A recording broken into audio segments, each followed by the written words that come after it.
Olá, meu nome é Maria Inês Freitas de Amorim, sou doutora em Literatura Brasileira pelo Programa de Pós-Graduação em Letras da Universidade do Estado do Rio de Janeiro.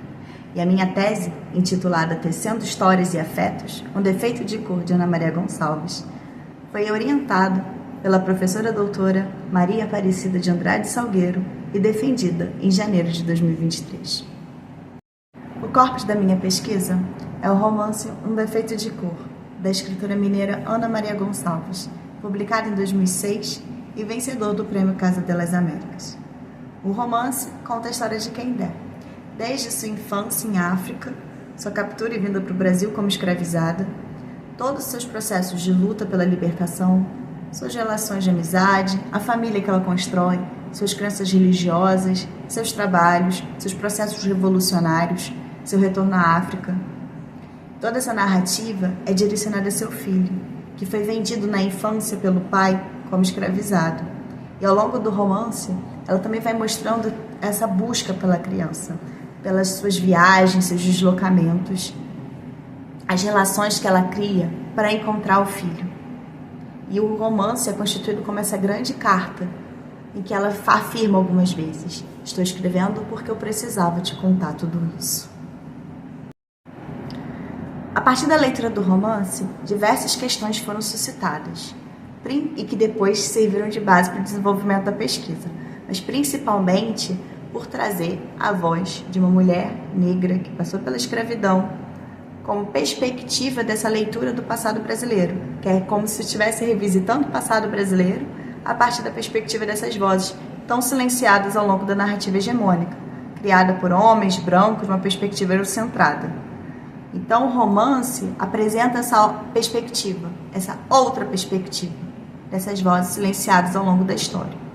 Então, para conduzir a minha pesquisa, eu elaborei 3 questões que guiaram, o desenvolvimento, o andamento das investigações. Quais são e como são articuladas as encruzilhadas de narrativa que o romance Um Defeito de Cor constrói, porque mais do que uma narrativa ficcional, a Ana Maria Gonçalves traz para o seu texto vozes de outros textos, de romances como O Memorial do Convento, A Moreninha, e fatos marcantes do passado brasileiro, como a independência do Brasil, a revolta dos malês, a própria relação de escravizados e os donos das fazendas, e todas essas construções a partir de uma leitura de Kendé, a partir da leitura dessa mulher negra que passou pela escravidão. De que maneira o diálogo entre o texto literário e o passado brasileiro pela voz de Kendé apresenta um contraponto a essa narrativa hegemônica? Como é possível se pensar esse passado brasileiro? Quais são as reflexões que essa narrativa proporciona aos leitores de revisitar esse passado a partir desse contraponto a essa narrativa hegemônica, a partir dessas vozes que foram silenciadas durante séculos? E a última questão, que é de que forma o afeto representado no romance atua como um agente mobilizador de resistência. Pensar o processo escravocrata brasileiro como um processo de desumanização. O próprio silenciamento que foi concebido durante todos esses anos, com essa abolição incompleta que nós vivenciamos até hoje, traz o afeto como essa mola propulsora de ações, de trabalhos, de lutas e de movimentos de resistência. Porque muito mais do que mostrar esse passado de opressões e de violência, eu busco, e o romance também busca, mostrar esse passado de luta, de resistência, da formação de afetos, formação de laços, de uma comunidade, de uma família estendida, para conquistas de direitos, pelo avanço. A trajetória de Kendé é basicamente essa. Ela forma sua família, ela forma os seus, ela defende os seus. E ela está sempre no movimento de ajuda e pedir ajuda, de formação, de ouvir o outro, de ouvir a partir do outro, de aprender com o outro, assim como ela ensina muitas. Então, toda uma narrativa, todo esse afeto que ela constrói é o que a move, é o que faz com que ela queira lutar pela sua libertação, queira crescer, queira montar os seus negócios, queira desenvolver sua fé, realizar sua fé e buscar, principalmente por buscar o seu filho. todos esses movimentos. Então o afeto acabou muito mais do que essa conquista de uma subjetividade, mas também como esse movimento de resistência, enquanto a violência do colonialidade, né, a violência do processo escravagista, a todo momento negava sua subjetividade, negava sua independência, negava sua individualidade, a partir de quem ela era, a partir dos seus afetos, a partir das suas relações, ela resistia enquanto indivíduo.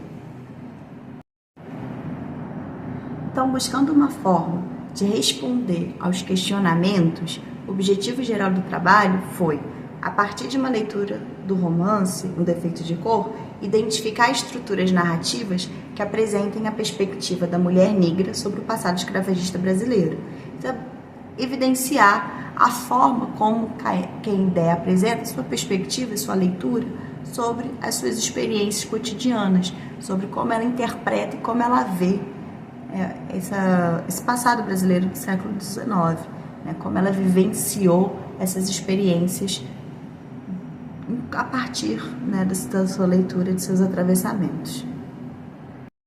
E para dialogar, né, para chegar ao objetivo geral do trabalho, os objetivos específicos me trouxeram um pouco sobre o caminho teórico que eu percorri para poder chegar às conclusões, né, dessa leitura, dessa análise do romance.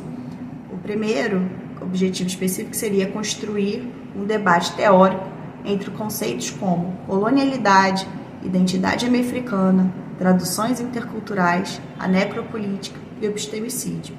São os conceitos que eu busquei autores como Lélia Gonzalez, Achille Meng, Maria Aparecida Salgueiro, Sueli Carneiro, Grada Quilomba, Michel Houphouët-Roulot, dentre outros.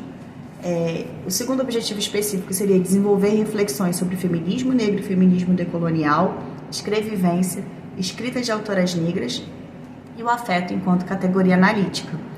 Então, a pensar a partir de Angela Davis, Lélia Gonzalez novamente, Maria Lugones, o conceito de escrevivência desenvolvido por Conceição Evaristo também norteou muito o percurso da pesquisa, que é aliar essa estrutura do estético literário junto com a luta política, né, sobre os atravessamentos dessas vozes que representam toda uma comunidade, né, são vozes de representatividade mesmo, que apresentam leituras a partir desses atravessamentos, sobretudo pelo machismo e pelo racismo, né, especificamente a partir do romance O Defeito de Cor. E a escrita dessas autoras negras e o afeto enquanto categoria analítica a partir das reflexões de Bell Hooks e do Maldonado Torres. E o último objetivo específico seria construir um panorama de expressões artísticas e políticas como forma de exemplificar e homenagear tantos personagens que batalharam contra a escravidão e atuaram nos desdobramentos das lutas contra o racismo e que foram silenciados ao longo do tempo. Então, muito mais do que pensar em autores, expressões artísticas e literárias, eu também busquei movimentos políticos, como, por exemplo, o surgimento do movimento negro unificado, os abolicionistas, então, e textos também, como poemas do Luiz Gama, autoras como Maria Firmina dos Reis, Carolina Maria de Jesus, mais recente, o movimento do Quilombojo, com seus cadernos negros, e diversos outros autores que dialogam, porque para um romance Um Defeito de Cor ser publicado já no século XXI, há todo um caminho percorrido por diversas pessoas que suas vozes ficaram silenciadas ao longo do tempo, que hoje em dia são difíceis de serem ouvidos, tanto em relação por serem autores negros, como autoras mulheres também.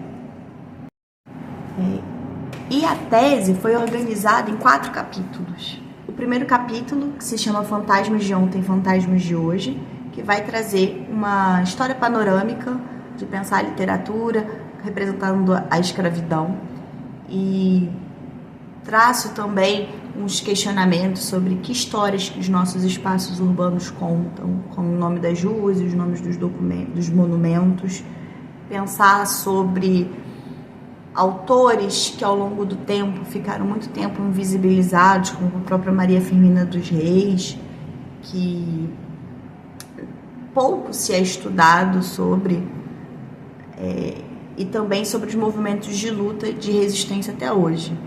Então, traço esse panorama desses enfrentamentos, porque muito mais do que pensar esse passado de dor e opressão, que foi a escravidão, que foi, com certeza, e é importante falar sobre isso, mas também é importante sinalizar e destacar os movimentos de resistência, os movimentos de luta, de todos os enfrentamentos diante desse processo de silenciamento de opressão. O segundo capítulo, Elos e Afetos no Feminino, já vou trabalhar mais a questão da luta de mulheres e a luta pelo espaço da literatura escrita por mulheres. E pensar também a luta de mulheres em relação também ao próprio trabalho, ao trabalho tanto da mulher escravizada, explorada sexualmente, explorada em sua mão de obra, como nas atualizações do trabalho doméstico das trabalhadoras domésticas, que em muitos casos ainda, vivenciamos resgates de pessoas que estavam vivendo em situações análogas à escravidão. Então é um processo de atualizações. Então pensar esse espaço da literatura como esse espaço também de denúncia e de enfrentamento. E o terceiro capítulo, contar histórias e resistências, um defeito de cor, aí eu já trago um capítulo mais analítico em relação ao texto literário mesmo, do corpus, o defeito de cor, em relação a esse ato de contar histórias, como o ato da quem der de contar a sua própria história também é uma expressão dessa luta dela, de sua luta por resistência, por existir. Contar história a partir do momento que ela se faz existir. Ela está contando para o filho dela quem ela é. Isso é um processo de resistência. E o capítulo 4, que é Memória, Afeto e Ancestralidade no romance de Ana Maria Gonçalves. Então, eu vou falar aqui sobre as estruturas de família, laços de amizade, a família expandida e muito sobre a sua religiosidade, que é um traço muito importante sobre quem ela é, sobre aquelas pessoas que as cercam e como uma religiosidade baseada numa crença africana é marginalizada e exercer essa fé também é uma estrutura de resistência. Então, todo trabalho vai falar sobre resistência e luta, seja pelo ato de contar histórias, seja por essa expressão de afeto. E muito mais do que só trabalhar o romance Ana Maria Gonçalves, eu também trago outras narrativas literárias que com certeza dialogam e complementam as ideias que eu defendo nesses atravessamentos, nessas relações teóricas e nessas relações políticas, culturais e sobretudo, literárias do trabalho. Concluir, e não digo como uma conclusão, mas como provocações para outros desdobramentos de reflexão.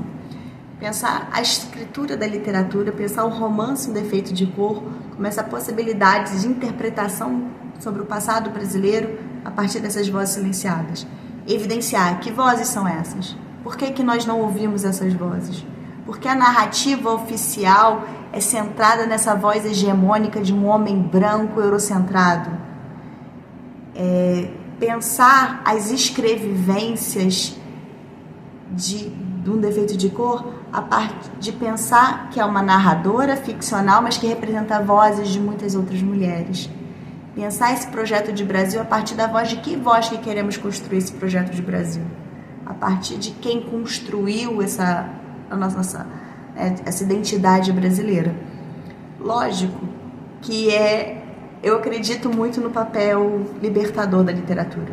As palavras têm o poder de nos transformar e de pensar, mudar estruturas de opressão. E o romance Um Defeito de Cor tem esse papel, de você ler e de entender sobre o passado brasileiro a partir dessas outras vozes. E termino com uma citação do Emicida: enquanto a terra não for livre, eu também não sou.